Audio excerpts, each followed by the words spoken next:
The structure rising from the Utah soil in the autumn of 1879 looked less like a house and more like something grown. It had no clean-edged logs, no proud dovetail joints. Instead, a 4-foot-high base of gray river stone gave way to 22 inches of thick, curving walls made of mud and straw.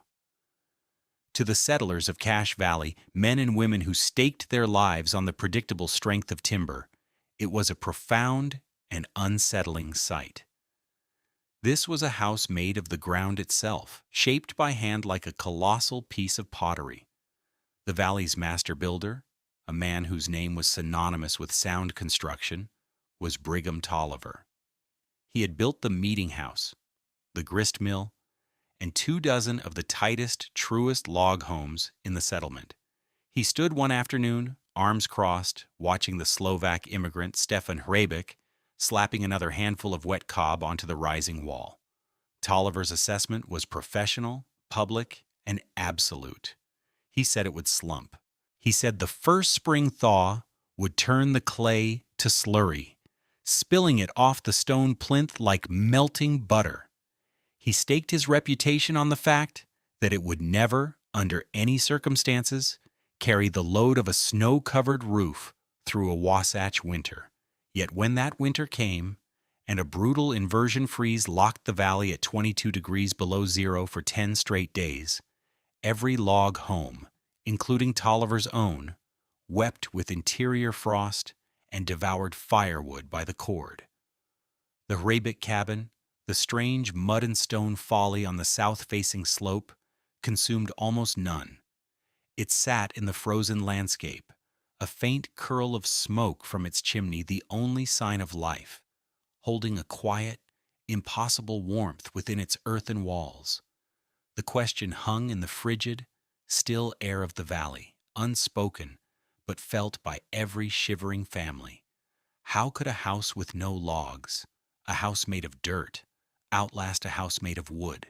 If you stay with this story, I promise you will understand the elegant physics of thermal mass coupling, a principle that allowed a humble structure to store the very heat of the sun. You will see how knowledge carried across an ocean in the mind of a single man could overturn generations of frontier convention. If you find value in these stories of quiet ingenuity, consider subscribing to our channel and sharing your thoughts in the comments. We read everyone. Stefan Hrebik was not a farmer. He had none of a farmer's ingrained knowledge of soil types or planting seasons. He was not a logger or a carpenter. The heft of an axe felt foreign in his hands, and the language of board feet and timber framing was a dialect he did not speak. Stefan was a pechnik, a hearth mason, from the foothills of the Carpathian Mountains in what was then the Austro-Hungarian Empire. His entire life before crossing the Atlantic had been defined by the interplay of fire, stone, and clay.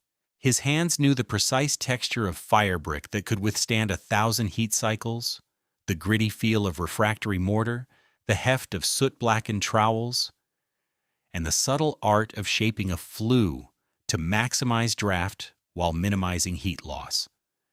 He had spent his youth and young adulthood building the monumental masonry heaters, the Kachlova Pek, that formed the warm heart of every Slovak home. These were not mere fireplaces. They were massive, intricate structures of brick, tile, and clay, designed to absorb the intense energy of a short, hot fire and then radiate gentle, steady warmth for 24 hours. His apprenticeship was not about building walls to keep the cold out. It was about building a core that held the heat in. This was the fundamental difference in his thinking, a difference no one in Cache Valley could yet comprehend. He and his wife, Anka, had arrived in Utah 2 years prior, drawn by pamphlets promising fertile land and a community of the faithful.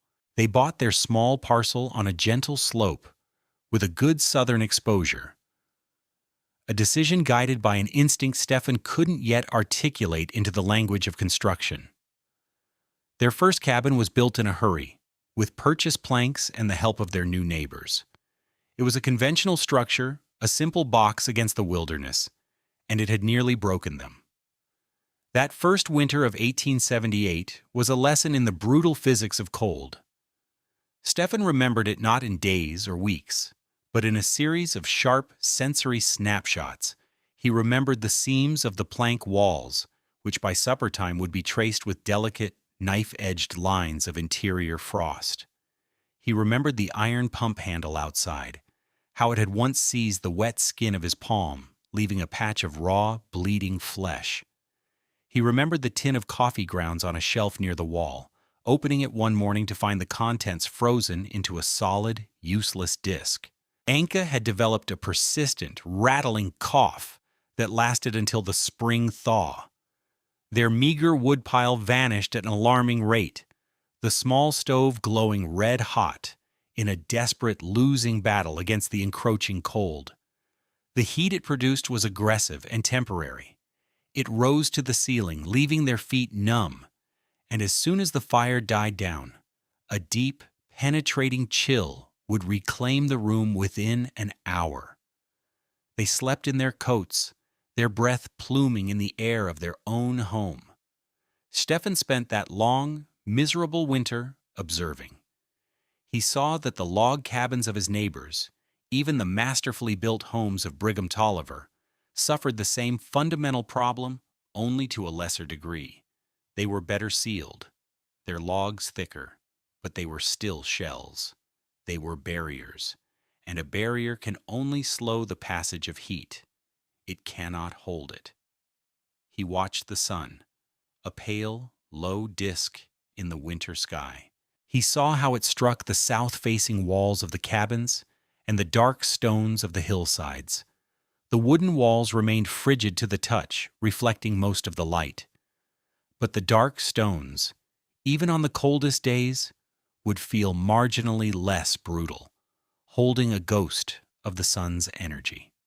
It was in those observations that the memory of his trade reawakened. He wasn't in the Carpathians, but the principles of heat, mass, and time were the same. The problem wasn't the cold, it was the house. The house was a sieve. He needed to build not a barrier, but a vessel. The failure of a conventional frontier cabin in a place like Cache Valley was not a failure of craftsmanship. Brigham Tolliver was a master of his craft.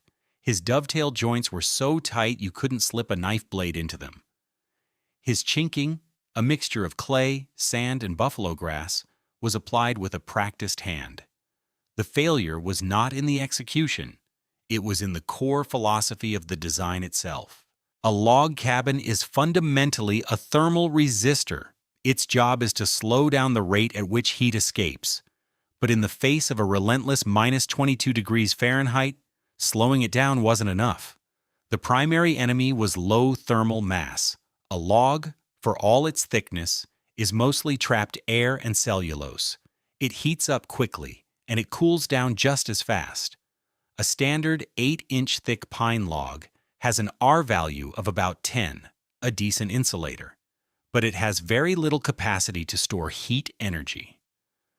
As soon as the stove inside the cabin stopped pumping out BTUs, the logs themselves would begin to cool, their interior surfaces quickly dropping to a temperature that felt cold to the touch. They became radiators of cold, vast surfaces, pulling warmth from any object or person in the room. The second enemy was thermal bridging and air infiltration.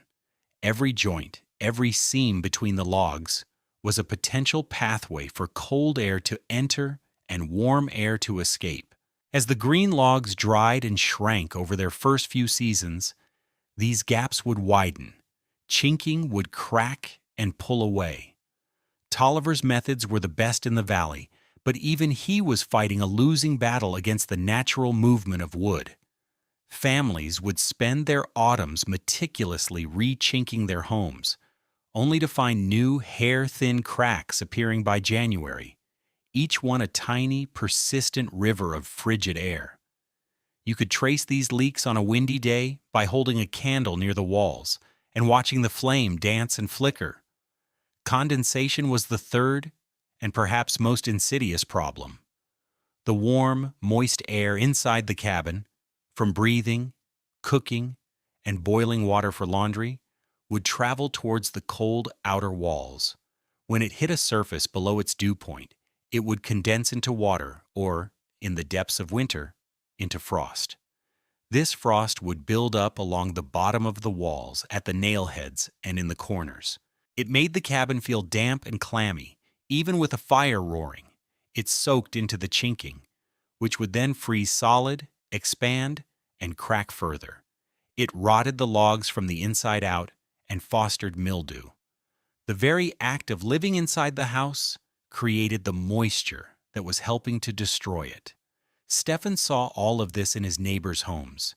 He would visit the Larson family and see Mrs. Larson constantly wiping down the window panes where frost bloomed in thick, fern-like patterns. He would talk with old Jedediah Smith, who complained that his joints ached from the drafts he couldn't find, a cold that seemed to emanate from the very walls of his well-built home. They were all trapped in the same cycle: burn more wood, create more heat, which would then find its way out through the 1,000 tiny leaks in the shell of the house, pulling in more cold air to replace it. They were trying to heat the entire state of Utah, one armload of firewood at a time. Stefan knew that the solution wasn't a bigger fire. The solution was a different kind of wall, a wall that could hold the day. The work began in the late summer of 1879, as soon as the last of the hay was cut and stored. Stefan Hrebik did not start by felling trees. He started by walking the creek bed that bordered his property, his eyes scanning not for timber, but for stone. He selected dozens of smooth, rounded granite stones, from the size of a loaf of bread to the size of a small hog, and began hauling them to the building site on a simple stone boat pulled by his lone ox. This was work the valley understood. Many homes had stone foundations, or chimneys. For weeks, his labor was unremarkable. He laid out the footprint of the small, rectangular house, orienting its longest side to face due south. Then, with mortar mixed from local clay and sand, he began to build the plinth. It rose steadily, a marvel of careful masonry. He wasn't just stacking rocks, he was fitting them together, finding the natural contours where one stone would nestle against another, creating a solid 4-foot-high wall of immense weight and density. The neighbors who passed by would nod in approval. A man who knew stone was a respectable thing. Brigham Tolliver himself rode by once, surveyed the clean lines and tight mortar joints of the plinth, and gave a curt professional nod. The foundation was sound. Then came the part that baffled everyone. Once the stone plinth was complete, Stefan stopped hauling stone and started digging a pit. He, Anka, and a hired boy began excavating clay from a deposit he'd found 50 yards from the house. They piled it near the foundation. They brought in sand from the creek bed and straw from the threshing floor. They added water and began to mix. This was the signature moment of the construction, the point at which curiosity turned to skepticism and then to outright mockery. The mixing was done not with shovels, but with feet. Stefan, Anka, and the boy would roll up their trousers, step into the muddy pit, and begin to tread, their feet working the straw and sand into the clay. A slow, rhythmic, primal process. The resulting material was cob, a sticky, fibrous, heavy mud. He would scoop up great armfuls of it, carry it to the stone plinth, and begin to build the walls. There were no forms, no frames. He simply plopped a mass of cob onto the stone, and then, using his bare hands, he pressed and sculpted it into place, patting and smoothing the sides, building up the wall in a thick layer, or lift, about 2 feet high. His hands, the same hands that knew the precise feel of fire brick, now moved with a strange, intimate knowledge of the mud. He worked it, compressed it, felt for air pockets, ensuring the bond with the layer below was complete. It was during the shaping of the second lift that Brigham Tolliver made his formal visit. He dismounted from his horse, his boots making crisp sounds on the dry autumn grass. He walked the perimeter of the structure, his gaze critical and intense. He ran a hand over the rough, drying surface of the first cob lift. He looked at the massive 22-inch thickness of the wall. He looked at Stefan, his hands and forearms caked in drying mud. "Hrebik," Tolliver began, his voice not unkind, but heavy with the authority of a man who had built this valley. "That foundation is as fine as any I've seen, but this—" He gestured to the mud wall. "This is a mistake. I've seen adobe fail in this climate. This cob is no different. The first spring thaw, when the snow melts and the ground heaves, moisture will get between your stone and your clay. It will turn this bottom layer to mush. The whole thing will slump outwards." He paused, letting the weight of his experience settle. "And if it doesn't slump, the roof load will pancake it. A wall needs timber to carry weight. This is just dirt. It won't hold." Stefan wiped his hands on a piece of burlap. He looked at Tolliver, then at his wall, then back to Tolliver. His English was still thick with the accent of his homeland. "In my country," he said simply, "we build this way for 500 years. The stone is for the wet. The clay is for the cold." He then turned, picked up another massive cob, and slapped it onto the wall, returning to his work. The conversation was over. The work continued through September and October, a race against the coming winter. The walls rose slowly, each lift needing days to dry enough to support the next. The deep-set window frames for the south-facing wall were put in place, looking like dark, empty eyes in the pale brown walls. Finally, with the walls complete, he laid a massive timber plate along the top and, with the help of a few neighbors paid for their time, raised the log rafters for the roof. Seeing timber finally incorporated seemed to reassure some, but to Tolliver it only increased the danger. A heavy roof on weak walls was a recipe for collapse. As the first snowflakes of November began to fall, Stefan Hrebik was plastering the exterior of his house with a final coat of lime wash, a stark white skin over the earthen walls. The house was finished. It stood on the hillside, unlike anything else for 100 miles, waiting for the judgment of a Wasatch winter. To understand why Stefan Hrebik's house worked, you have to understand a principle that goes beyond simple insulation. The house was not just a barrier, it was a battery. It was a system designed to capture, store, and slowly release thermal energy. The science behind it is called thermal mass coupling. Let's break it down. First, thermal mass. This is an object's ability to store heat. Think of a blacksmith's forge. A thin piece of sheet metal placed in the fire will glow red hot in seconds, and when removed, it will cool to the touch in less than a minute. It has low thermal mass. A thick block of stone or iron, however, will take a long time to heat up. But once it is hot, it will remain warm for hours after the fire is gone, radiating a gentle, steady heat. It has high thermal mass. The log walls of a conventional cabin have very low thermal mass. They are insulators, not storage vessels. The 22-inch thick cob walls of Hrebik's house, a dense mixture of clay and sand, were the opposite. They weighed over 120 pounds per cubic foot. The entire structure contained tens of thousands of pounds of sheer, dense mass. But mass alone isn't enough. You need a way to charge the battery. This is where the second part of the system comes in: passive solar gain. Hrebik had instinctively oriented his house to the south and installed large, deep-set windows on that wall. In the winter, the sun hangs low in the southern sky. Its rays travel at a low angle, penetrating deep into a south-facing house. From morning until late afternoon, direct sunlight poured through those windows, striking the interior stone and cob walls and the dark stone floor. Every square foot of sunlit surface was absorbing energy, measured in British thermal units, or BTUs. A typical square foot of window can let in over 250 BTUs per hour on a clear winter day. Over the course of the day, Hrebik's south-facing windows were pouring tens of thousands of BTUs of free energy directly into the thermal mass of the house. The stone plinth and the thick cob walls soaked it up like a sponge.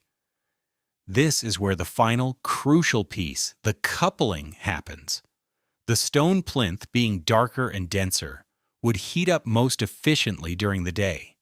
As evening fell and the temperature outside plummeted, the flow of energy would reverse. The heat stored in the stone and cob would begin to radiate slowly back into the living space. The key was the 22-inch thickness of the cob walls. Clay is a relatively poor conductor of heat. This was a benefit, not a drawback. It meant the heat didn't escape quickly to the outside. Instead, it moved slowly inward, creating a time lag. The peak of the sun's heat hitting the exterior of the south wall at noon wouldn't be felt on the interior surface until 8 or 10 hours later, precisely when it was needed most, in the middle of the cold night. Tolliver was right about one thing. Cob is not a great insulator in the modern sense of R value, but he was thinking about heat loss in only one direction, from inside to out. He failed to account for the massive energy gain from the sun. Hrebik's house worked because the solar gain during the day far exceeded the heat loss through the walls at night. The house maintained a stable, comfortable temperature, not by resisting the cold, but by absorbing and releasing the warmth of the day before. It was a living, breathing system, inhaling sunlight and exhaling warmth. That winter, the cold came and did not leave. It began in the second week of January with a slate-gray sky that seemed to press down on the valley, trapping the cold air beneath a lid of warmer air above. It was a classic Wasatch inversion. There was no wind, no dramatic blizzard, just a silent, relentless, and deepening cold. The temperature dropped to 10 below zero, then 15. Then for 10 consecutive days, it did not rise above 22 degrees below zero even at midday. For the families in their log cabins, life became a grim battle of attrition. The world shrank to the small circle of warmth around the stove. Every piece of iron in the house was a conduit for the cold. Axe heads, nails, and door latches felt dangerously frigid, capable of burning the skin.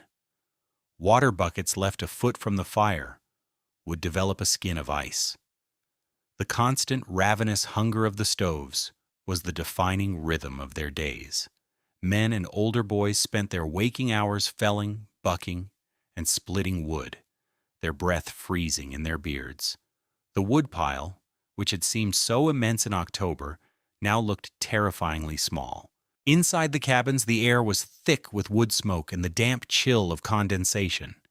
Frost crept up the inside of the walls, thickest near the floor, a visible measure of their losing fight.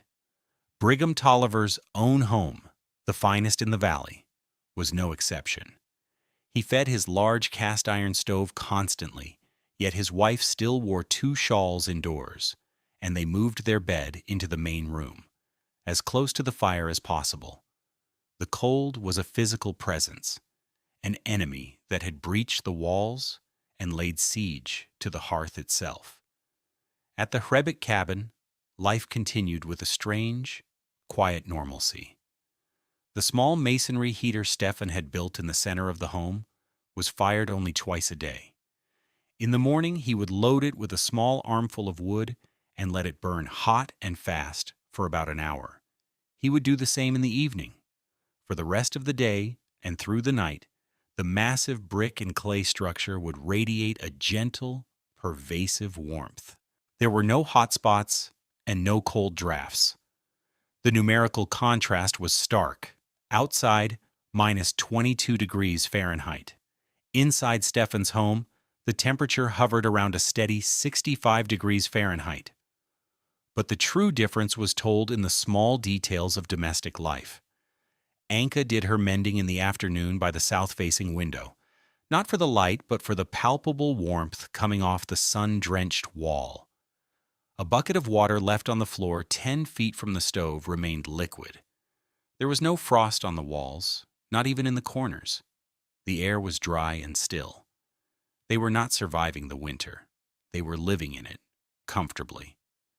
Neighbors who had to make a rare trip past their homestead would see the thin, lazy curl of smoke from the chimney and shake their heads. It didn't make sense. A fire that small couldn't possibly fight a cold this big. They assumed the Slovaks were either freezing or possessed some secret, foreign magic. The truth was simply physics, but a physics they had never been taught. The breaking point of the cold snap came on its 10th day. The sky remained a flat, oppressive gray, and the air was so cold it hurt to breathe. Brigham Tolliver and his 17-year-old apprentice, a lanky boy named Jesse, were attempting to reinforce the roof of a new barn that was groaning under a heavy load of wind-drifted snow. Their movements were stiff, their tools uncooperative. Metal was brittle in the intense cold. The accident was small and swift. Jesse, his hands clumsy in thick mittens, lost his grip on a heavy chisel. It slid down the icy roof plank, and the frozen, razor-sharp edge sliced through his mitten and across the back of his hand. He cried out, a sharp sound in the still air. When he pulled the mitten off, blood welled up, dark and thick in the cold, and then began to freeze almost instantly. Tolliver knew the danger. In this cold, a man could lose a hand to frostbite in minutes, especially with a wound. Their own cabin was a mile away. Too far. The nearest shelter was 50 yards up the slope, Hrebik's mud house. Swallowing his pride, Tolliver half-carried, half-dragged the pale and shivering apprentice towards the strange white structure. He pounded on the heavy wooden door.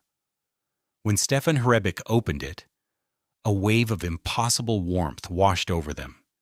It was not the scorching, dry heat of an overworked stove, but a soft, enveloping warmth, like a summer evening. They stumbled inside, blinking in the steady, calm light. Anka Hrebik took one look at Jesse's hand and immediately went to work, her movements calm and efficient. She had him sit, gently washed the wound with warm water, and began to bandage it with clean linen. Stefan offered Tolliver a seat, but the master builder was too agitated, too disoriented by the environment. He paced the small room, his mind struggling to reconcile what his senses were telling him. The air was warm. The floor was not cold. The walls felt alive. He stopped his pacing and leaned his shoulder against the thick south-facing wall, expecting the familiar, draining chill of an exterior wall in January. His certainty was absolute. A wall, in winter, is a cold sink. It pulls heat from your body. But this wall did not. Instead, he felt a gentle, persistent warmth pushing back through his thick wool coat. It was a sensation so profoundly wrong, so contrary to a lifetime of experience, that he froze. The sun had set nearly 2 hours ago, yet the wall was still breathing the memory of its light into the room. He pressed his bare palm flat against the clay plaster. It was unmistakably warm, not hot, just alive with stored energy. In that moment, Brigham Tolliver's entire understanding of shelter, an understanding built over 30 years and 100 buildings, was shattered by the simple, undeniable evidence of his own skin. He saw Anka finishing the bandage. He needed to make a note, a reminder to bring the boy back to have the dressing checked. He reached into his inner coat pocket for his notebook and the small pencil stub he always carried.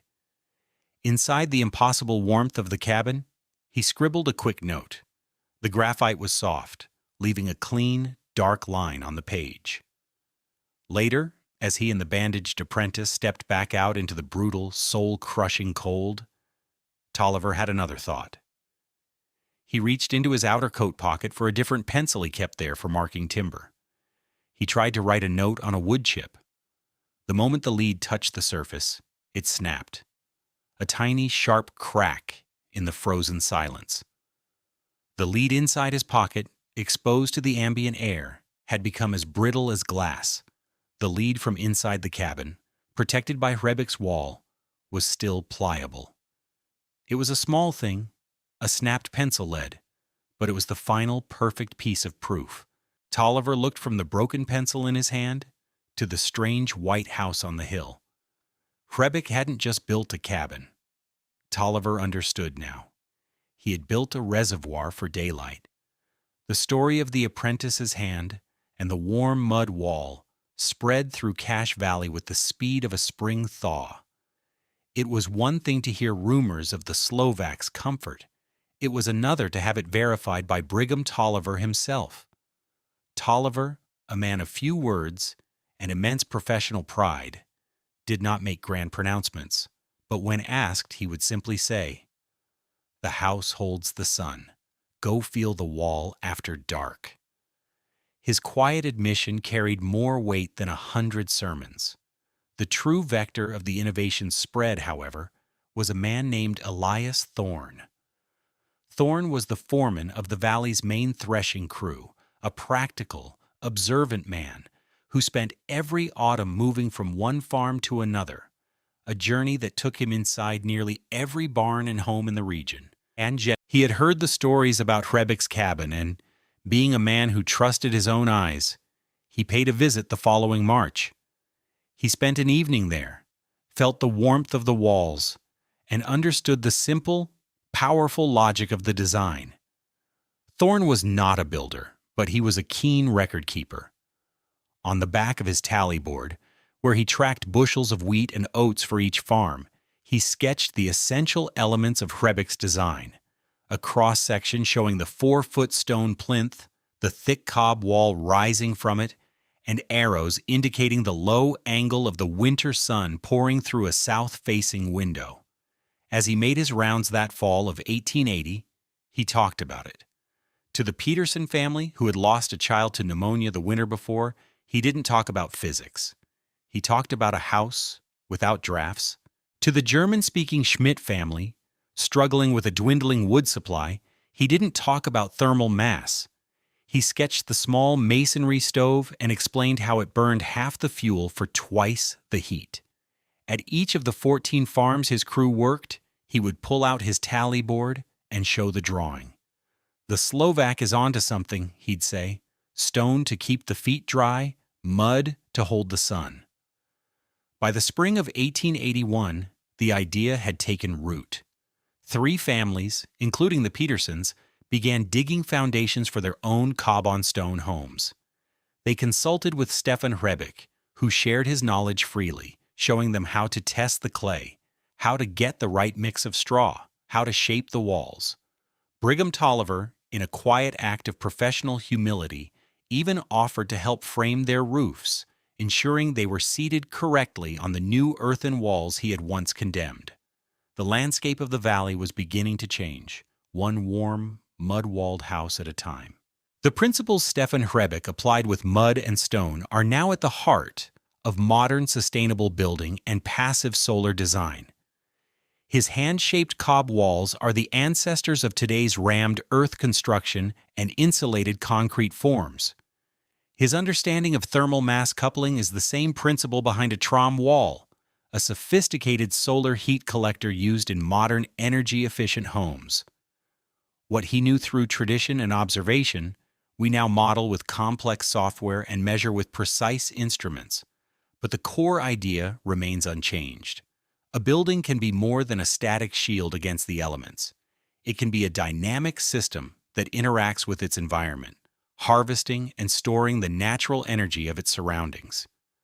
There is a profound lesson in the walls of that simple house. In a world that often values speed and convention, Stefan Hrebik chose a path that was slow, laborious, and radically different. He did not seek to overpower the winter with a larger fire. He sought to cooperate with the sun.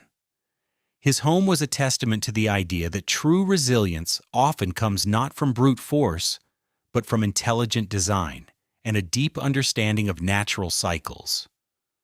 "The sun set hours ago," his neighbors would note, seeing no roaring fire, yet the wall of his house had not finished giving back the day.